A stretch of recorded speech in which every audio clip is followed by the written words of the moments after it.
14 horas e 2 minutos da segunda-feira, dia 1º de agosto de 2016. Começa aqui mais um Saludes, um programa que visa o resgate das medicinas tradicionais, em especial a acupuntura, que é a minha especialidade, mas traz também as técnicas de ponta, a ressonância, a biorressonância, os frequenciais, as técnicas de ponta para a qualidade de vida e bem-estar.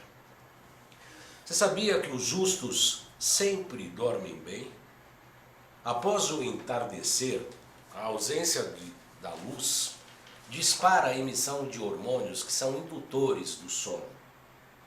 A gente vive nas grandes cidades, a iluminação, a luz, mexe no ciclo circadiano, no ciclo biológico de cada um de nós. Mas é no sono que se recupera a harmonia, leva-se em conta os desgastes do dia anterior e torna-se um bom sono, torna-se a si mesmo. De novo, novamente, a si mesmo. Abre aspas. Tudo o que dorme é criança de novo. Talvez porque no sono não se possa fazer mal e se não dá conta da vida. O maior criminoso, o mais fechado egoísta, é sagrado, por uma magia natural, enquanto dorme. Entre matar quem dorme e matar uma criança, não conheço diferença que se sinta. Frase do querido Fernando Pessoa, ora pois, no livro do Desassossego. Tem uma outra frase, como psicopatologista, estudei muito Jung, que eu gosto muito. Quem olha para fora sonha, quem olha para dentro desperta. Carl Gustav Jung, que pode ser muito bem aplicada ao sono dos justos, esses justos que eu falei agora há pouco. Pois bem, a produção e a apresentação do programa Saludes é minha, João Carlos Baldan. Na edição e switcher está o Iago Matsumoto. O Ricardo Parra fica na coordenação de conteúdo da emissora e a direção geral fica por conta de Alberto Luchetti. O programa Saludes tem o patrocínio da Quantum Bio, que é uma empresa pioneira e especializada no desenvolvimento de produtos e serviços da área da saúde preventiva, a partir da tecnologia de biorressonância, amplamente utilizada hoje tanto na Europa quanto no Japão.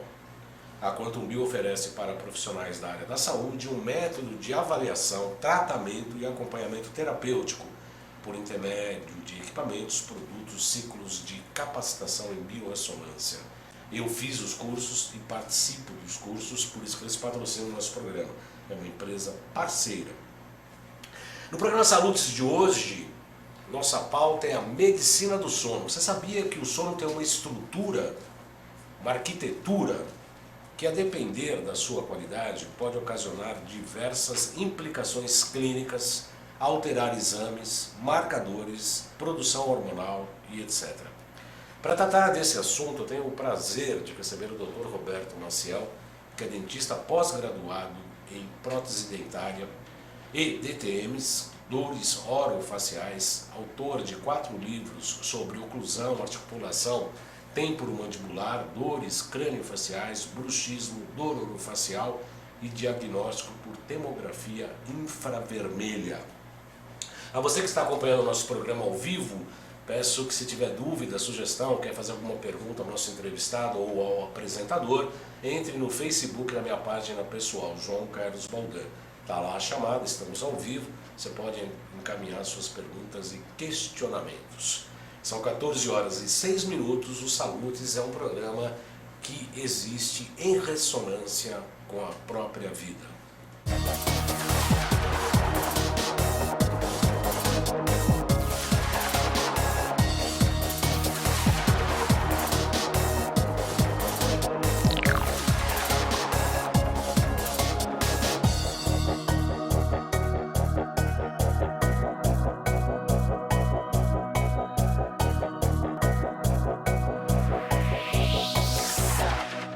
Roberto Maciel é conferencista e ministra cursos teóricos e clínicos de prática clínica aqui no Brasil e também em 25 outros países. É um conferencista e um professor internacional.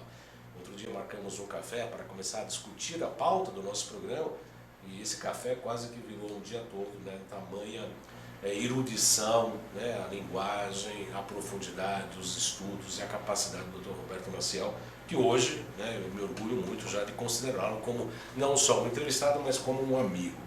Dr. Roberto Maciel, muito prazer em recebê-lo aqui. Seja muito bem-vindo ao Salutes. Muito obrigado, eu é que agradeço a essa gentileza e esperamos repercutir os nossos assuntos de uma forma que seja útil para as pessoas de uma maneira geral. Eu coloquei aqui na chamada a pauta de hoje, do produto, da nossa pauta de hoje, e algumas pessoas já estão comentando que muitas pessoas dormem muito mal hoje. Hoje a medicina do sono, a chamada medicina do sono, a arquitetura do sono, é bem levada em conta pela medicina atual no campo, eu diria, de formação médica, por exemplo, doutor Roberto? A medicina do sono foi um dos grandes fatores de desenvolvimento da saúde de uma maneira geral. Entretanto, ainda é preciso que haja mais difunção, haja mais discussão de todas essas variáveis em todas as áreas.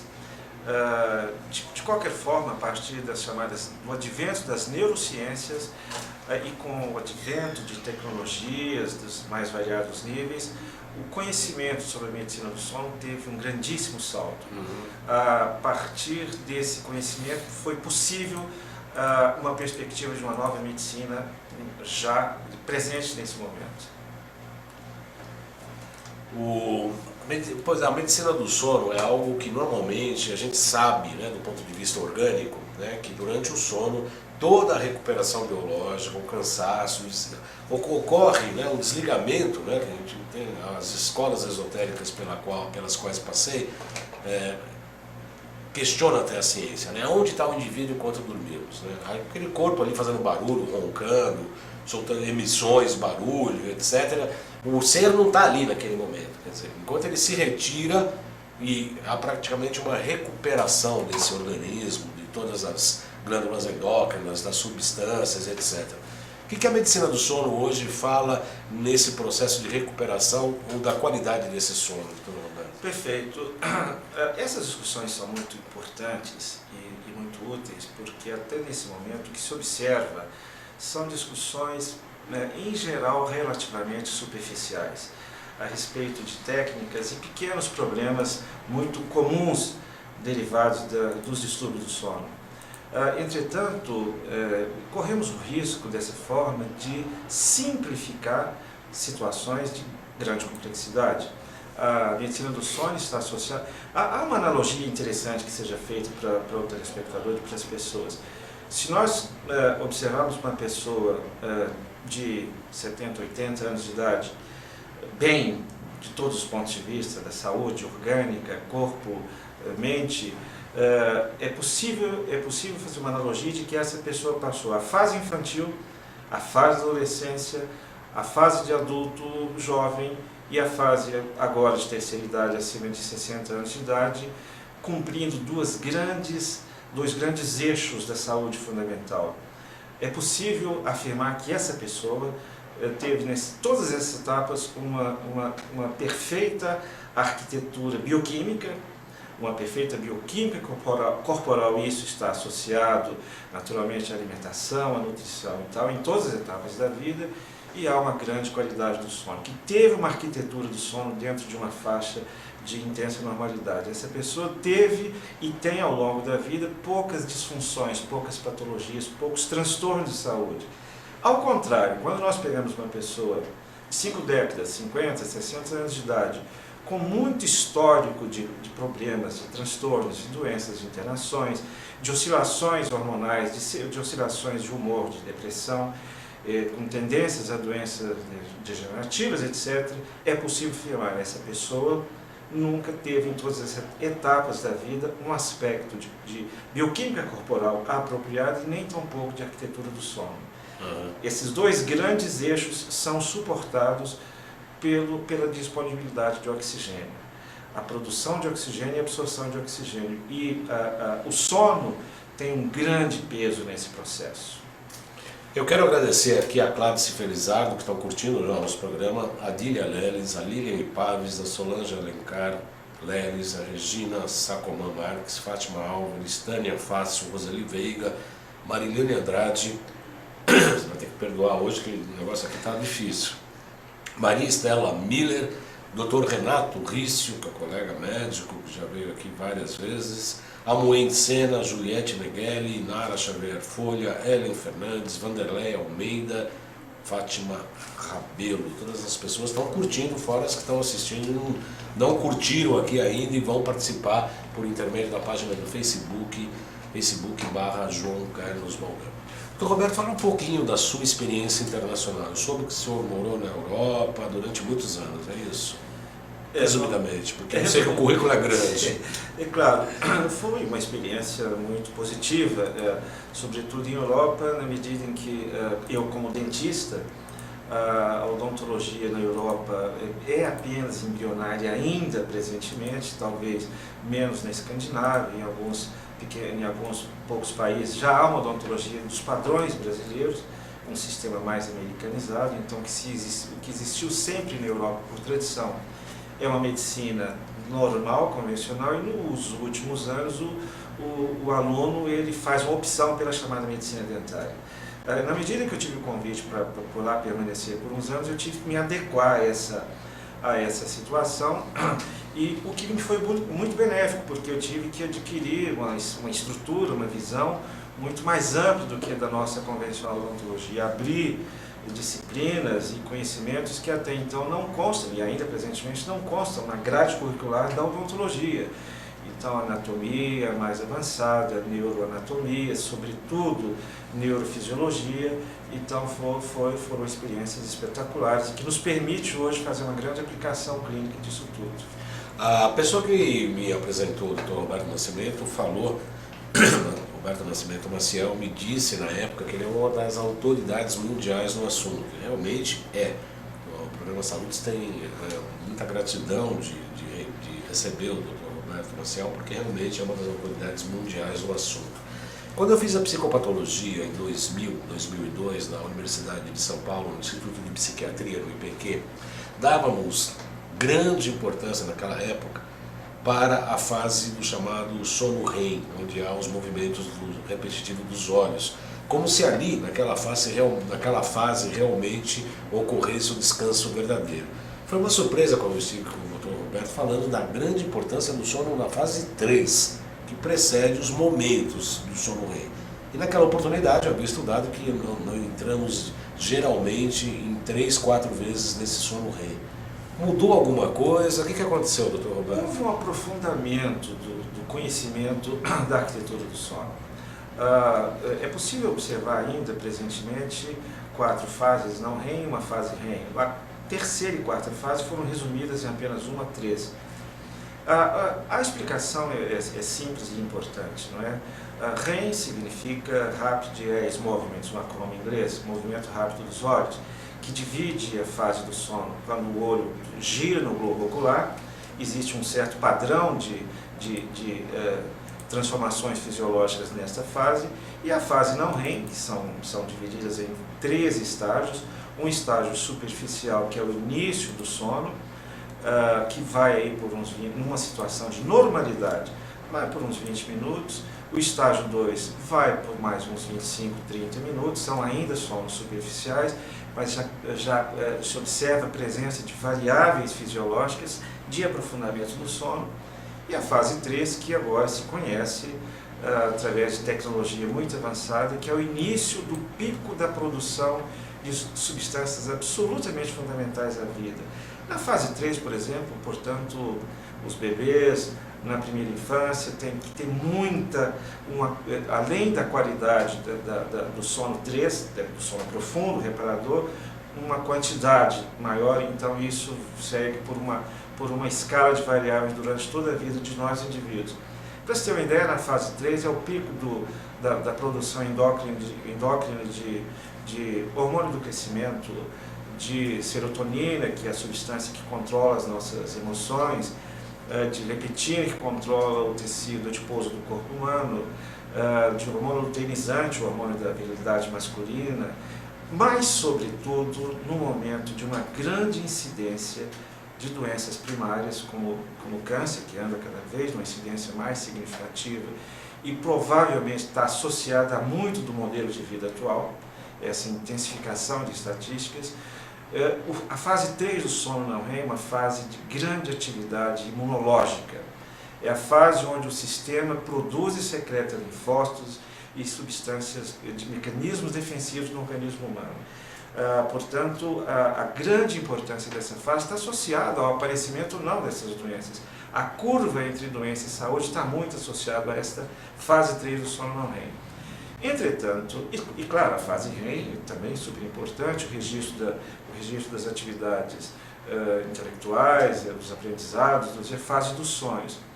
Entretanto, uma grande discussão nesse momento é que tem um hormônio que é o grande iniciador de todo esse processo, um hormônio em grande discussão científica nesse momento, que é a melatonina produzida pela glândula pineal. Que parece que tem uma série de funções muito além, inclusive, de ser apenas indutor do sono, né? Muito além. A melatonina é uma substância muito estudada nesse momento e muito utilizada já, inclusive no mercado no exterior, aqui no Brasil não há.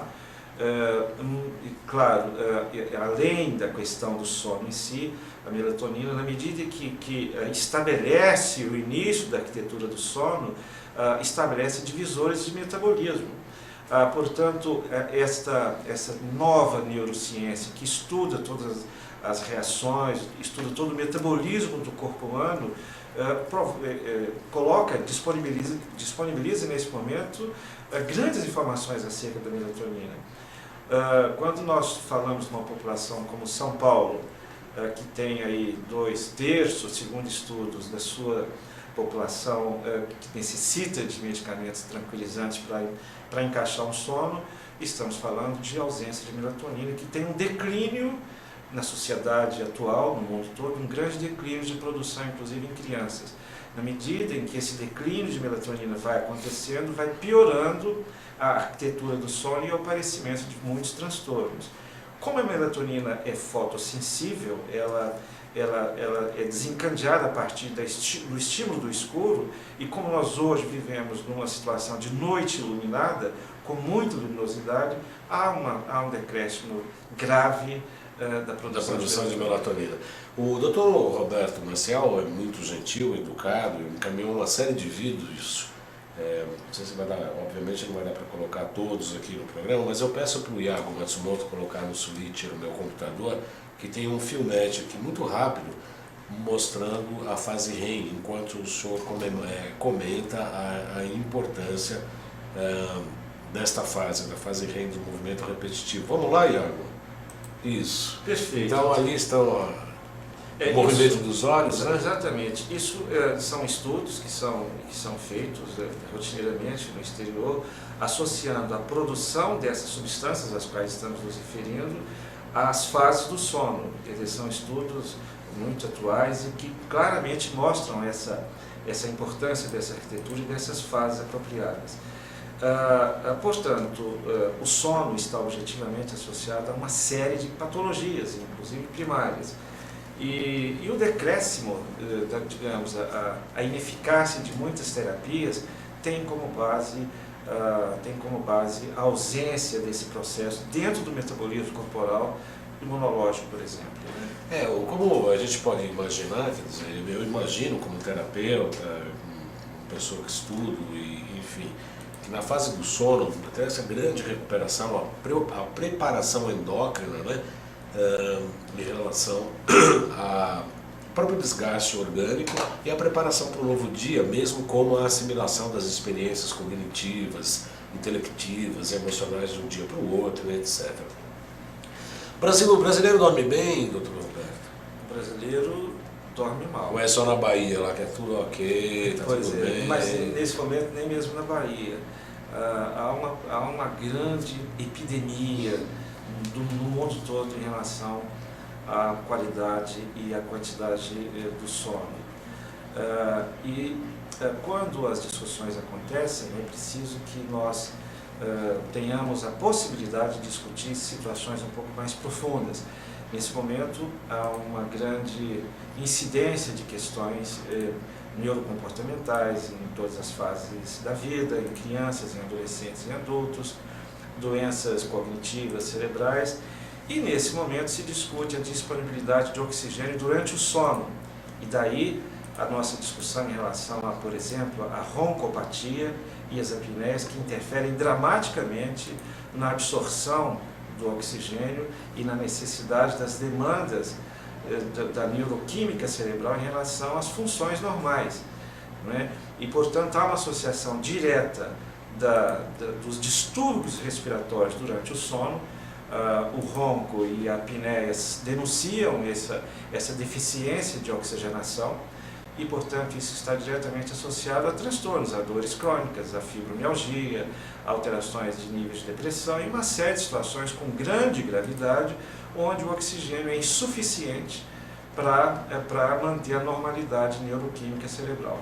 Se a pessoa hoje, de uma certa maneira, né, o ser humano está... O que a gente sempre discute aqui no nosso programa, doutor Roberto, é exatamente isso. Que a saúde e qualidade de vida, a saúde principalmente, não é não ter doenças nem sintomatologia, como reza a Organização Mundial da Saúde.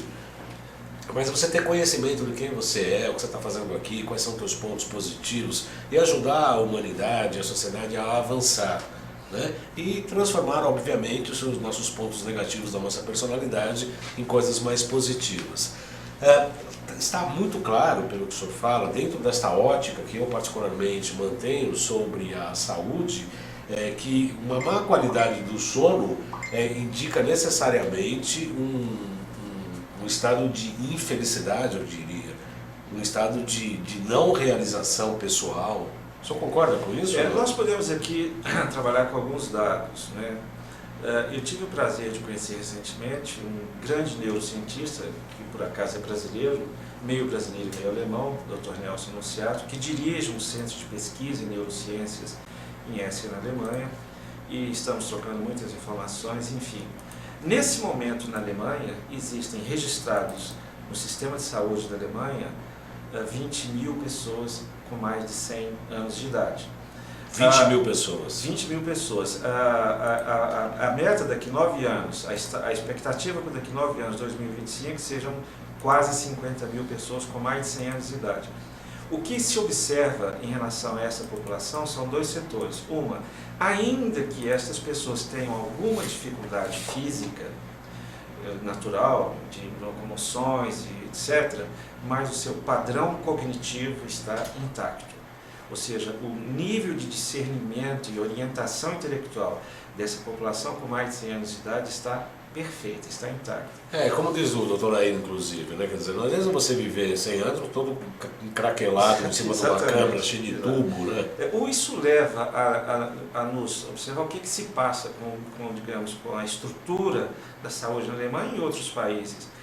A primeira coisa é a informação, e a informação é básica, então antes da doença aparecer, a informação previne, naturalmente, e, portanto, na Alemanha privilegia, digamos, a nutrição e o sono em relação a essa expectativa de vida. Já existe no Japão, nem se fala, já tem uma grande população.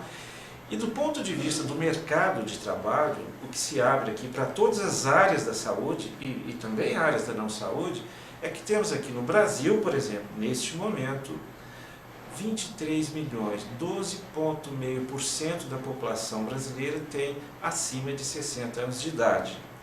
E a tendência é de crescimento. Para 2025 seremos 30 milhões de pessoas acima dos 60 anos de idade. Até lá eu acho que eu vou ter 60. Pois o que passa é que a medicina, em geral, as áreas da saúde, ainda não estão atentas a esse grande mercado para atender essa grande demanda de fato da população, né? A base, de fato, é manter essa saúde dessa população, essa expectativa de vida.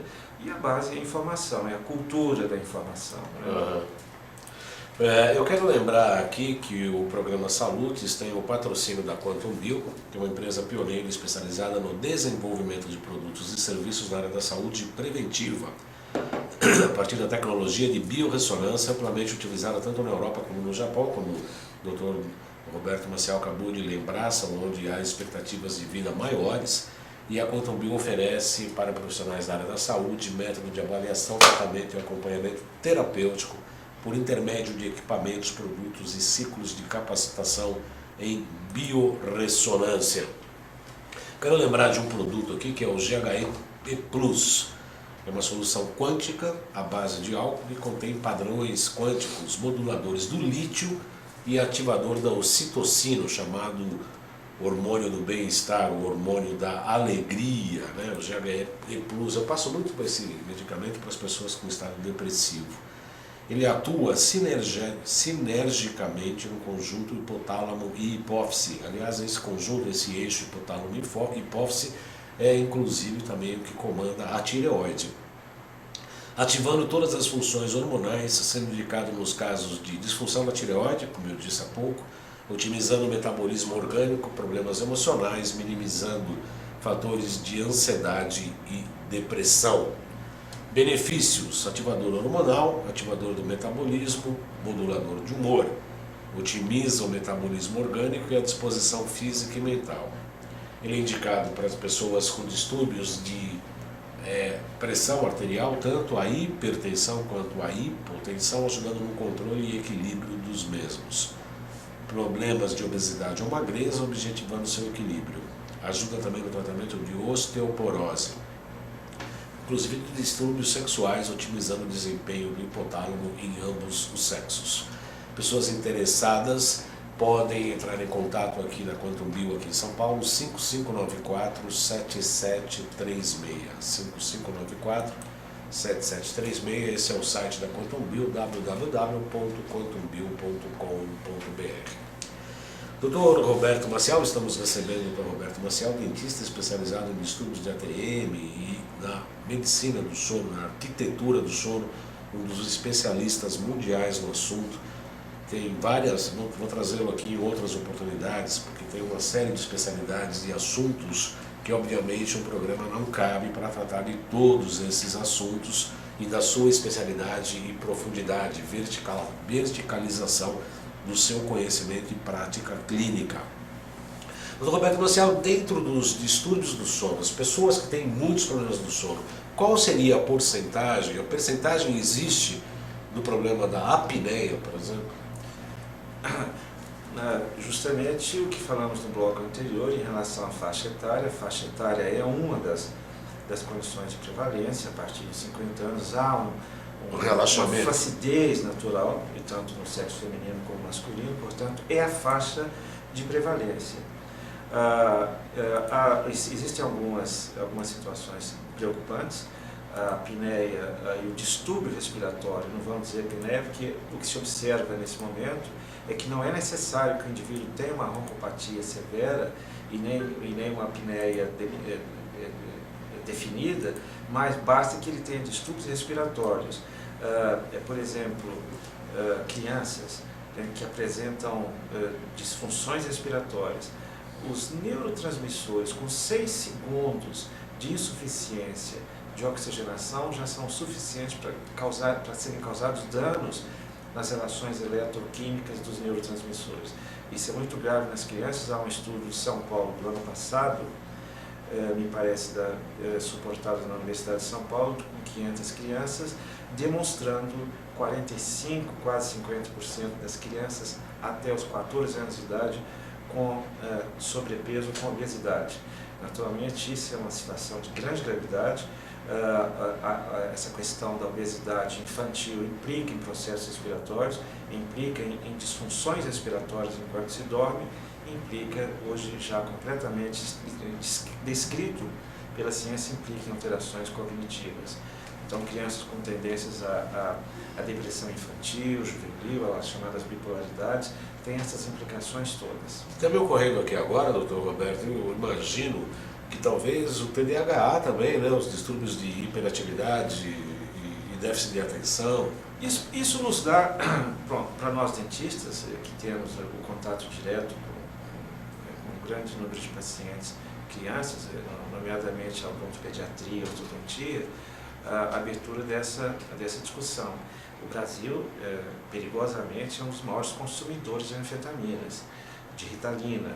A A Ritalina é um medicamento que não tem margem de segurança, ela tanto pode atingir as metas de quem prescreveu, como ela pode até piorar as situações. Existem alguns países que a Ritalina é proibida. É curioso isso, né? Que aqui no Brasil, inclusive, tem escolas que exigem, né? A gente fez até um programa recentemente de escola que ficou exigindo que se... Ou seja, o que nós estamos... me volto de novo aqui a mencionar o nosso amigo Nelson Anunciato, neurocientista, que faz uma descrição super interessante, que um professor da Alemanha fez uma pergunta para todos no auditório. Ele colocou um ponto negro no quadro, na lousa, e solicitou que os alunos dissessem o que estão vendo. Todos disseram, estamos vendo um ponto negro na lousa. Ele disse, esse é o grande erro, o grande equívoco da medicina de uma forma geral, ou seja, você vê o ponto negro, mas não vê o quadro que está por trás do ponto negro. Né? A grande complexidade nesse momento do entendimento dos mecanismos, do metabolismo corporal, são muito importantes que sejam descritos, porque senão nós simplificamos demais o processo e temos a possibilidade de equívocos diagnósticos. Só para completar, em relação ao TDAH, ao transtorno de hiperatividade infantil, existe no hospital de Paris, um hospital centenário e tradicional, onde nasceu a neurologia, onde o pai da neurologia, chamado Jean Martin, entre os alunos dele, apenas para se ter uma ideia, entre os alunos do Jean Martin existe o Freud, existe o Gilles de La Tourette, existe o próprio James Parkinson. Portanto, a síndrome de Tourette e a síndrome de Parkinson foram desenvolvidos pelos alunos nesse hospital, que é o Hospital Pitié-Salpêtrière. Nós estivemos, por algumas vezes, no departamento de bruxismo infantil, e foi observado que o transtorno de déficit de atenção e hiperatividade infantil, como também no adolescente e até mesmo no adulto, tem a ver com a arquitetura do sono, né? Tem a ver com a oxigenação de neurotransmissores. Isso é um assunto super interessante que nos leva, inclusive, a uma lembrança de um trabalho que foi iniciado nesse mesmo departamento de neurologia em Paris, com relação às isquemias cerebrais, com relação ao AVC e o bruxismo.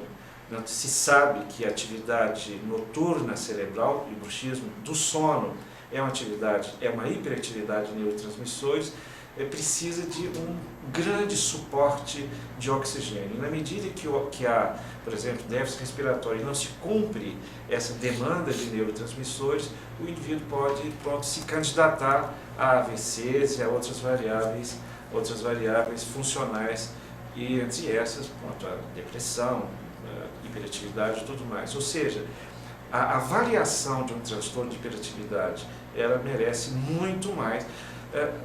O que se percebe é que há muita prescrição, há muita proposta terapêutica e pouco diagnóstico.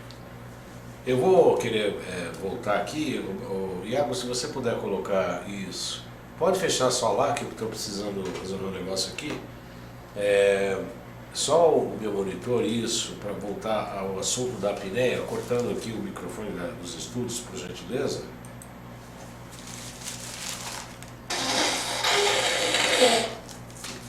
Espero que tenha cortado. Ah, meu Deus do céu. Obrigado, Iago.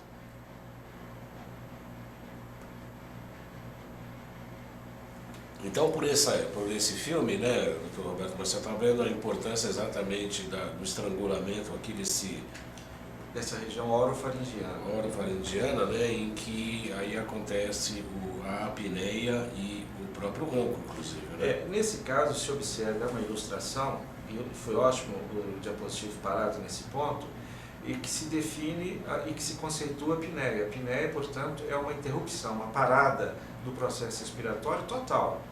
O indivíduo para de respirar, né? E claro, você pega uma polissonografia, tem pessoas que fazem essa parada, tem um índice de parada de 1 em 1 minuto, quer dizer, durante 1 hora faz essa parada 60 minutos. Lógico, 60 vezes. 60 vezes. E isso fragmenta o sono, isso gera todo um débito do sono. A persistência desse processo, a cronicidade desse processo, fatalmente vai desencadear processos patológicos no indivíduo, isso não tem dúvida, em todos os setores do corpo humano. Há um acordo nesse momento, um acorde entre os estudiosos de que o sono e a oxigenação associada à nutrição são as bases, as grandes metas para os próximos aí, dezenas de anos, décadas da medicina, quer dizer, a obtenção desse processo. A minha pergunta, Dr. Marcel, é se os distúrbios de ATM facilitam esse processo de apneia. Isso foi muito bom você colocar, porque esse é um tema dentro do universo da odontologia que sempre é seguido de alguma controvérsia, né? ATM é a articulação do osso temporal com a mandíbula, né? Se tornou consagrado, do ponto de vista conceitual, de que esses distúrbios estariam associados a uma série, digamos, de transtornos musculoesqueléticos e de relações crânio-cérvico-faciais.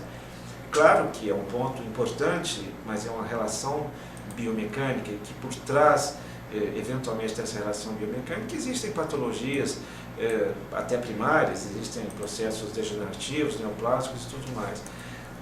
Não há uma relação direta dos distúrbios da TM com os distúrbios respiratórios, a não ser que há uma relação direta das relações maxilomandibulares na redução do tubo da via respiratória. E aí a grande importância da odontologia, desde a pediatria, essa redução do processo respiratório é o centro do grande problema, da obtenção da oxigenação. Daí a correção das maloclusões, a reabilitação das alturas e dos espaços respiratórios implicados nesse processo, né?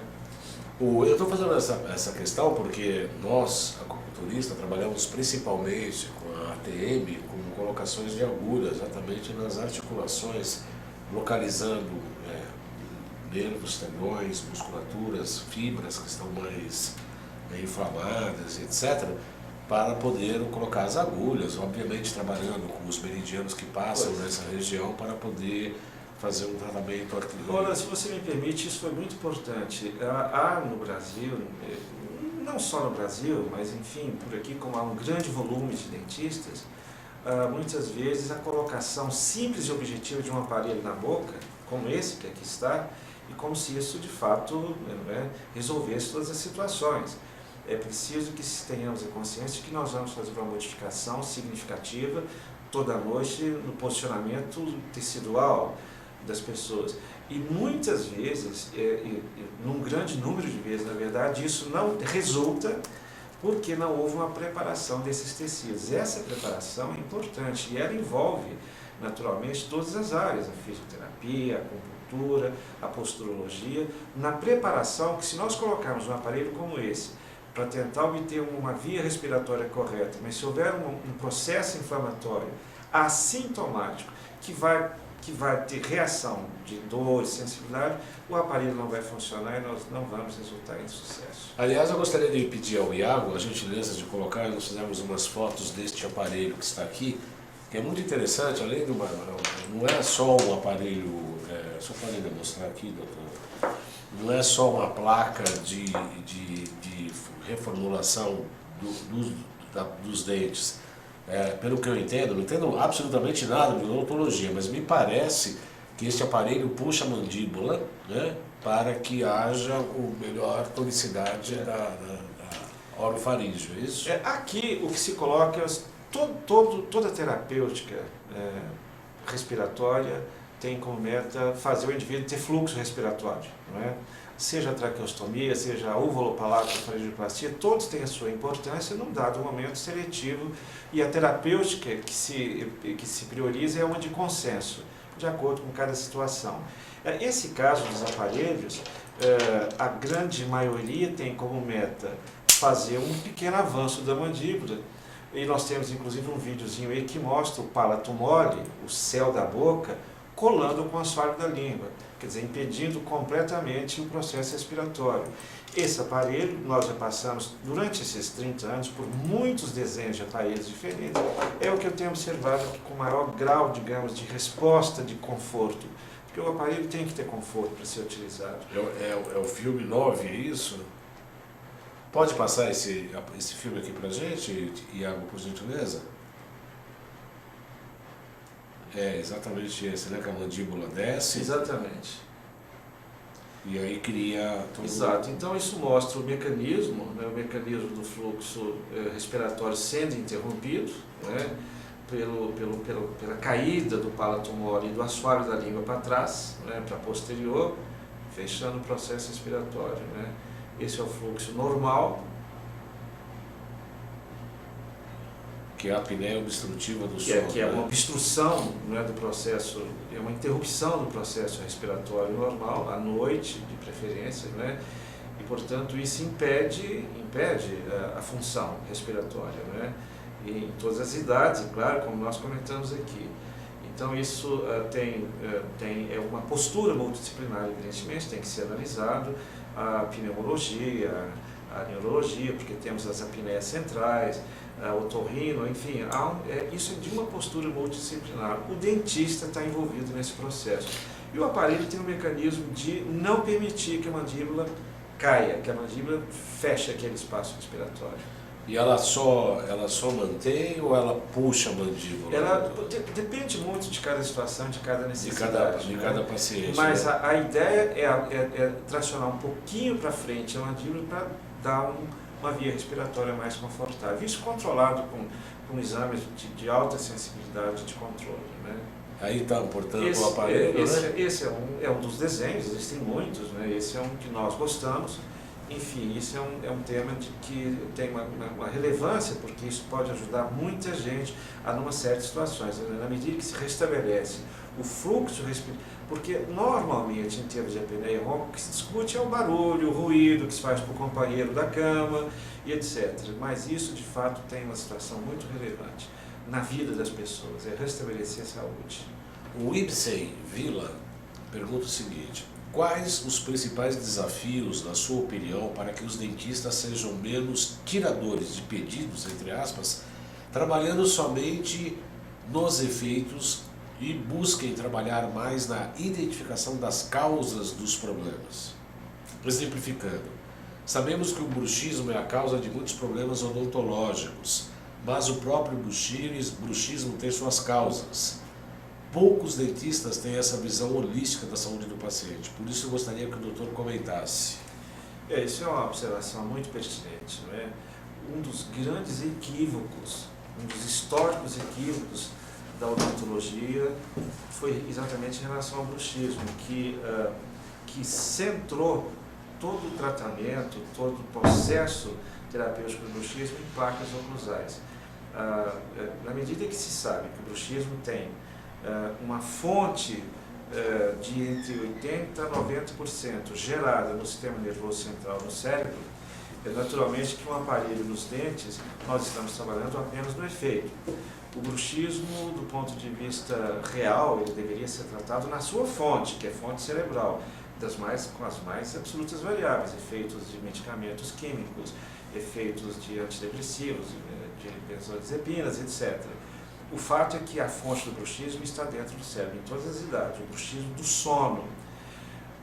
Que área do cérebro tem isso especificado já, doutor? Sim, há um descontrole, por exemplo, o bruxismo poderia ser... Hipotálamo? O hipotálamo está envolvido, o sistema límbico está envolvido, há uma série digamos, de áreas cerebrais que estão envolvidas, né? E de modo que a placa, ela funciona muito bem, ela ameniza o processo na medida em que ela equilibra as forças do bruxismo e protege os tecidos passivos do sistema respiratório, mas uma placa não pode ser considerada um tratamento para o bruxismo. Com o advento da toxina botulínica, mais um salto foi dado, quer dizer, você pode controlar um bruxismo por 2, 3 até 5 meses, que é quando o efeito do bruxismo, da toxina ocorre, não mais do que isso, não é? Porque a descarga de acetilcolina que a toxina neutraliza, volta para a neurogênese de um bracinho do neurônio que vai ali e restabelece essa conexão. Então o bruxismo está muito associado a terapias que tratam do sistema nervoso central, dentro da psicologia, dentro da acupuntura, dentro de situações do sono. Por exemplo, não existe bruxismo na fase 3 do sono não REM. Então, muitas vezes o bruxismo é você cuidar que o paciente tenha o resgate dessa arquitetura do sono. A pergunta é perfeitamente cabível. Baldan, mas por exemplo, há processos judiciais com perdas de implantes, reabilitações e tudo mais. Nós, algumas vezes, somos convidados para tentar compor aí no conselho, a defesa de algum colega, e a grande questão é que colocam os promotores e juízes, inclusive isso na Flórida, como nós somos convidados para falar sobre bruxismo, depois do nosso livro Bruxismo. O que se coloca, portanto, em termos jurídicos, é que eu digo, olha, isso a causa desse problema, dessa perda, foi o bruxismo. E aí diz, sim, mas quem cuida do bruxismo? Eu digo, nós dentistas. Mas, infelizmente, não existe uma cadeira, uma disciplina na escola chamada bruxismo. Como não existe uma disciplina chamada dor orofacial. Portanto, há que se pensar numa reciclagem, né, numa modificação, numa atualização das disciplinas e das prioridades dentro do nosso ensino. Isso não tem dúvidas. O que me parece, a Patrícia está perguntando como fazer pergunta. Pode perguntar, Patrícia, pela página do Face mesmo, onde você mandou, que eu repasso a pergunta aqui para o nosso entrevistado. Me parece que questões emocionais, por isso que eu perguntei do hipotálamo, né? Eu mesmo, particularmente, para mim, experiências em fases difíceis, em problemas mais graves, emocionais, parece que a nossa tendência ao bruxismo tende a aumentar, né? O fator emocional está completamente envolvido. E mais uma vez eu volto aos estudos, os estudos disponíveis das neurociências, a neurofisiologia, né? Existe uma grande convergência na área do chamado sistema límbico, no chamado circuito de Papez, uma convergência de estimulações de vários territórios nervosos que passam nesse sistema límbico e fazem convergência com os estímulos da expressão emocional.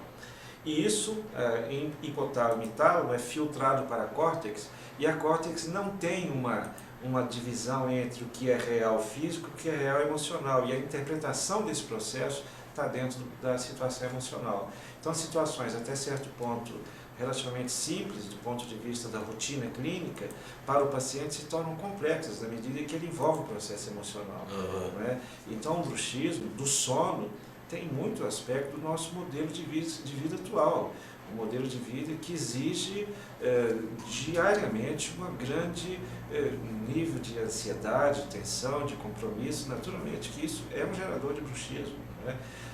Isso associado a tendências pessoais e a situações orgânicas de bioquímica cerebral desencadeia bruxismos. O que é o bruxismo é que por trás dele existem grandes situações. Eu quero agradecer aqui as curtições da Débora Solar, Shei Jarion Cho, Ibsen Vila, que fez essa pergunta, provavelmente é um dentista, e o Sérgio Gonçalves dos Santos, o Júnior Neri, além da Hélio Fernandes, Gisele Fessel. A odontologia no Brasil está evoluindo, doutor Roberto? A odontologia no Brasil é seguramente a odontologia mais avançada do mundo. O que tem de grandes profissionais aqui é excepcional. Né? Nesse momento, presentemente, os campos da estética, por exemplo, o Brasil dita né, cátedra em todo o mundo. A odontologia brasileira é riquíssima de talento e tudo mais. No aspecto, por exemplo, da dor, isso é possível, mas isso não é só odontologia, são todos os setores, que haja ainda necessidades, né, de novas possibilidades. O que se lamenta um pouco é que esses grandes avanços da odontologia, infelizmente, quase sempre não estão dentro da universidade. Quer dizer, a universidade ainda está um pouco defasada das necessidades e da atualização do que se disponibiliza presentemente no primeiro mundo. Situações de tecnologia avançada que já são disponíveis na odontologia privativa brasileira, infelizmente não estão dentro da Universidade Brasileira. Vai ter um evento, são 14 horas e 52 minutos, dia 1º de agosto, você viu, né? A gente fala 1 hora, mas está acabando o programa. Lamentável. Dor crônica e patologia do sono, clínica, neurociências e tecnologia, o nome do evento que ocorrerá no Rio de Janeiro, é isso? Nós temos um evento no Rio, 29 e 30 de setembro e 1º de outubro. Né? Patologias do sono e dor crônica. Né? Quer dizer, isso do ponto de vista multidisciplinar. O foco são lá os colegas dentistas, mas entretanto sempre temos fisioterapeutas e até médicos envolvidos, porque o tema é aberto naturalmente e dor e patologia do sono é uma sobreposição de possibilidades de todas as áreas. Eu tenho alguns convidados, nós priorizamos alguma coisa de tecnologia avançada e utilizamos, por exemplo, treinamento com termografia infravermelha na identificação de pontos de dores, para ajudar os nossos achados, a nossa orientação clínica. Nós temos neurociência, né, que o Dr. Nelson Anunciado sempre entra por Skype direto de Alemanha, para falar um pouco sobre o que nós estamos aqui discutindo. Nós temos clínica de treinamento com pacientes e temos agora, digamos, a inserção de técnicas mais tradicionais do ponto de vista da medicina natural, que é a acupuntura, né, que nos honrará com a presença. Então nós estamos tentando fazer um elo de vertentes de tecnologia, de sensibilidade clínica e de tradição de medicina natural, né? Eu estou vendo aqui o programa, é Clínica, Neurociência, Tecnologia, Curva Biológica Vital, Ciência do Sono, Declínio da Melatonina, Sono e Obesidade, Sono e Depressão, Sono e Doenças Degenerativas, Sono e Dor Crônica, Sono e Câncer. Além do Dr. Roberto Maciel, que é o coordenador desse curso, são 3 dias, como o doutor falou agora mesmo. O Dr. Naif Tadeu irá participar via Skype, não é isso? Também que... Dr. Marcos Brioski, né, também via Skype. O Marcos Brioski vai no presencial.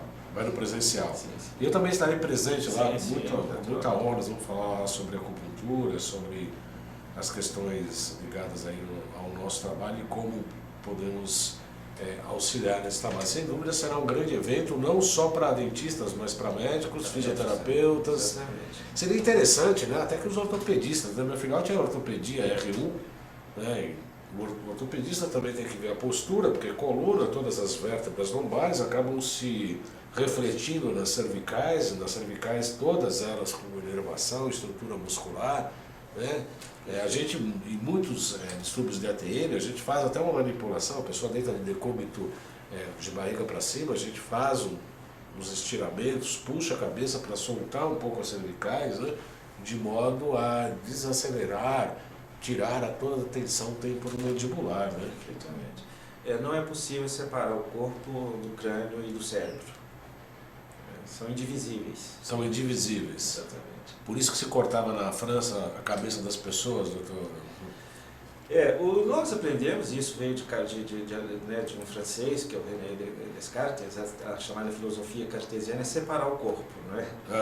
E talvez isso tenha alguma coisa com as guilhotinas, não é? Sim. Mas essa filosofia está acabada, né? O corpo tem que ser, quer dizer, o indivíduo tem que ser visto integralmente, né? Doutor Roberto, as pessoas interessadas nesse curso, como é que fazem? Entram no site, tem telefone? Sim, tem aí nos Facebooks e tudo mais, isso no Espaço Hábil, lá do Rio de Janeiro, na Barra da Tijuca, e já é o nosso, penso que o 6º, 7º curso, com grupos muito seletivos e nos dá muita alegria discutir com essas pessoas, porque é clínica pura, né? Vamos fazer esse curso mais à frente em São Paulo, e vamos fazê-lo em 2 ou 3 países na Europa ainda esse ano, né? Eu tenho uma pergunta aqui da Patrícia Liares. Demorou, mas saiu. Patrícia, tem o TDAH DTM. Você comprou aonde, Patrícia? Bruxismo, usa aparelho dentário e acorda todos os dias com dor de cabeça desde 1º de maio de 2016. Tomo 6 miligramas de melatonina. Há possibilidade de estar tendo falta de oxigênio de cérebro? Pois é, isso tudo nós comentamos agora. A grande falta é diagnóstico. Né? Quer dizer, falta de diagnóstico, de fato, saber o que se passa de fato. Um exame muito interessante, sine qua non, para começar a investigação desse processo, é a polissonografia. Né? A polissonografia para a Patrícia talvez seja o início, mas além da polissonografia, para diagnóstico, uma bela propedêutica, porque nós não podemos esperar que os exames nos tragam todas as informações. Né? Esse foi talvez o grande erro, assim, o grande equívoco. Se pensou que com a tecnologia, as tecnologias resolvessem e oferecessem todas as respostas. Entretanto, a máquina quase fala, mas ela não pensa. Pensar tem que ser o profissional, que tem que fazer todas as analogias e tal. Naturalmente que uma situação como essa, que pode ser relativamente simples, mas pode ter complexidades, então nós não podemos formular hipóteses simples para uma situação às vezes complexa e nem tampouco exagerar numa complexidade numa situação às vezes simples. É diagnóstico. Né? É a etiologia também, né? A etiologia do processo. Né? Uma bela história clínica, etc. Isso é. A Dília Leles escreveu uma avaliação da página JC Baldan, João Carlos Baldan. Parabéns pelo programa, gratidão por nos proporcionar a oportunidade de termos acessos a importantes conhecimentos, que com certeza tem melhorado a vida de muita gente. Muito bom saber que ainda existem pessoas do bem que podemos confiar. Gratidão também aos seus convidados, profissionais competentes e compromissados com a verdadeira medicina humanitária. Doutor Roberto Maciel, estamos já chegando no final do nosso programa. Eu gostaria que as pessoas que tiverem necessidade de entrar em contato consigo, e-mail, telefone, inclusive mais informações sobre o curso, pode procurá-lo. Como é que as pessoas te acham? Eu estou na clínica NAIF, através aqui do programa, né, e através do próprio Espaço Hábil, que eu não tenho aqui de cor os contatos. Né? Sei. Mas eles estão disponíveis aí já no meio.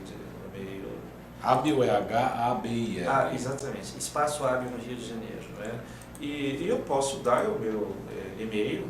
Sim, e-mail pessoal, se desejar. Pessoal, não tem problema, é Roberto Nascimento Maciel, @yahoo.com.br. Né? Muito simples.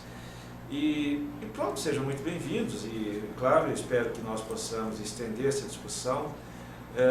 Eu gosto muito do senhor Antônio Damasio, que eu tive a oportunidade de conhecê-lo, um dos grandes cientistas nesse momento, que diz exatamente o seguinte: escreveu um livro fantástico chamado Razão e Emoção, o Erro de Descartes, um português que está nos Estados Unidos há muitos anos, neurocientista. Que os grandes profissionais da saúde não são versados somente no essencial da fisiopatologia, do domínio dos procedimentos técnicos. Normalmente, esses grandes profissionais da saúde são profissionais que compreenderam os conflitos do coração humano e que, a partir de sensibilidade, de conhecimento e de talento, tornam, digamos, as suas terapêuticas bem-sucedidas. Tá certo. Eu agradeço muito a sua vida. O Dr. Roberto Maciel mora em Goiás, né? Eu estou em Goiânia e trabalho em São Paulo. E trabalha em São Paulo, pertinho, vai e volta. Exatamente. Vai de manhã e volta à tarde. Exatamente. E ele está atendendo tanto lá quanto aqui. E, obviamente, ele teve que fazer um remanejamento na sua agenda para estar presente aqui no nosso programa, pelo qual eu agradeço, viu, doutor Roberto? Deixando as portas sempre abertas aí, como profissional, como amigo, como competente profissional que é. Muitíssimo obrigado, eu que agradeço e me congratulo com você pelo programa. Precisamos mais disso no país. A informação é que nós precisamos mais desse país. Informação sobre saúde básica, sobre cultura básica, enfim. Muitos parabéns, como se diz em Portugal, congratulações e votos de cada vez mais sucesso. Muito obrigado. Eu quero, para encerrar, antes de encerrar esse programa, eu quero lembrar, as pessoas muito me escrevem pedindo orientações de programa, de produtos. Qual o ômega 3? Tem colegas que querem equipamentos, o Hidrovitalis, por exemplo, na Nova Ciência, o Acufinder, máquinas de localização de pontos, de estímulo de eletroacupuntura. Eu quero convidá-los a visitar a loja virtual, que é uma loja que tem os produtos da NIL e os produtos da Nova Ciência, que é loja.jcbaldan.com.br. Pode colocar o monitor, por favor, Iago? Tá chegando ou não? Não entendi. Acabou o programa, ele não vai pôr. Bom, mas é loja.jcbaldan.com.br e tem um produto lá chamado Nigrus Bal, que é um óleo de groselha negra, que é muito interessante, é um antioxidante de primeira ordem, é muito interessante para anti-envelhecimento e para o sistema nervoso central. Muito bem, estamos aqui encerrando o programa Salutes, que tem na edição e switcher o Iago Matsumoto, Ricardo Parra na coordenação de conteúdo aqui da emissora, a direção geral fica por conta de Alberto Luchetti, a produção e a apresentação é minha, João Carlos Baldante.